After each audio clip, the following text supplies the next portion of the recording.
going to walk you through the Integrato Power Pack. I'm a senior consultant at Integrato, and I'm very excited to show you the awesome products. We're going to get started going through the fixed asset auto life customization on the fixed asset card. Having to memorize the depreciation years for the fixed asset categories could result in mistakes. We created a customization where you can autofill the years based off of the type of fixed asset. For this example, we're going to do a car. So if I select plus new, I'm going to put in the description.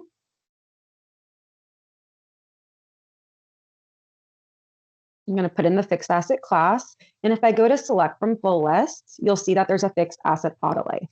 So whenever I select a certain type of fixed asset code, based off of the auto life, it will auto populate the life or the years for you. I'm going to select OK. And then I'm going to put in the depreciation start date.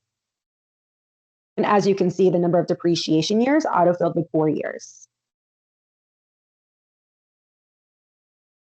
The next customization is the request to approve calculation.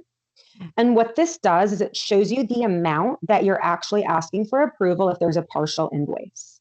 So if you have a partial invoice, it's going to show you the total invoice amount of that partial amount. Okay.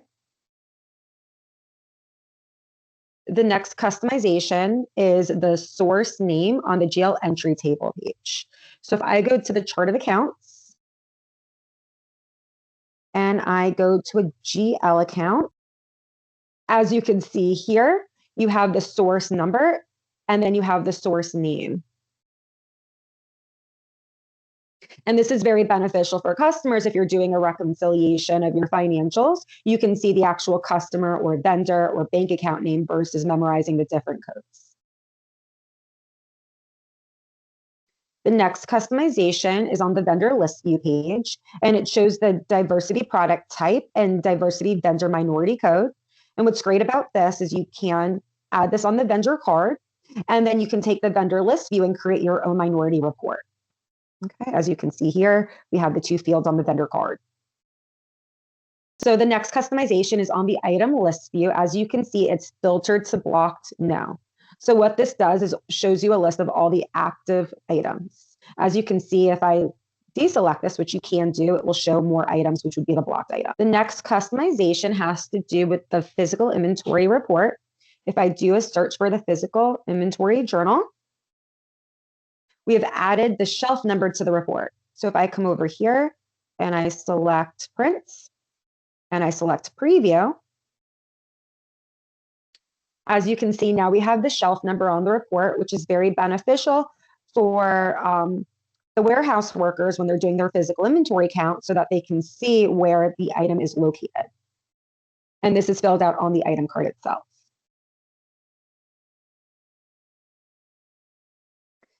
The next customization has to do with the approval workflow page.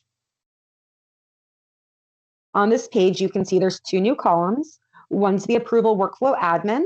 And what this allows is multiple admins, because out of the box Business Central only allows 1. And this allows users, if they're checked on this page, to be able to view where the workflow is for all different documents in the system and to delegate workflows. The read-only approval workflow allows users to view where the workflow is, but it doesn't allow delegation. And as you can see, you can have multiple users here as well.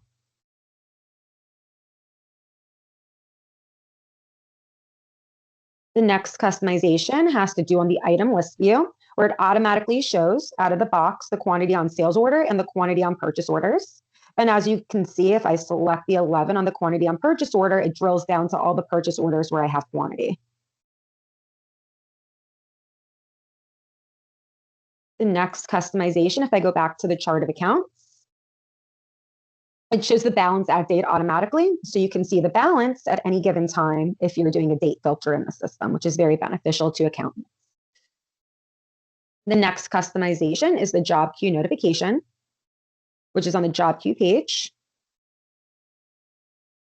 Okay, so if I select the status error, it will show an error notification email, and an email will be sent out to that user if there's an error. Okay, and this results and users getting a notification right away versus a delayed response so that users can come into the system and either restart it or fix the error.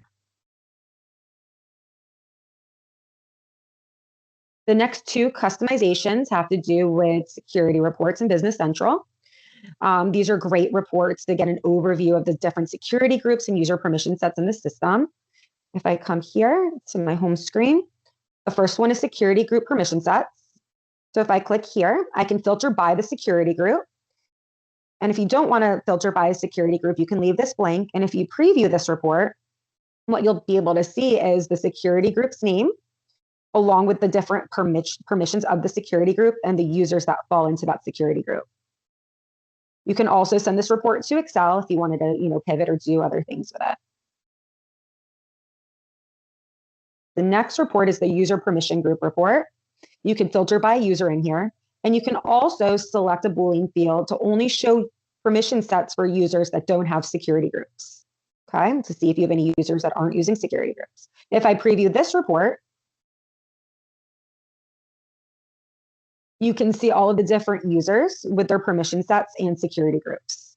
And you can also see which companies they belong to. Those are the awesome new customizations in the Integrato Power Pack.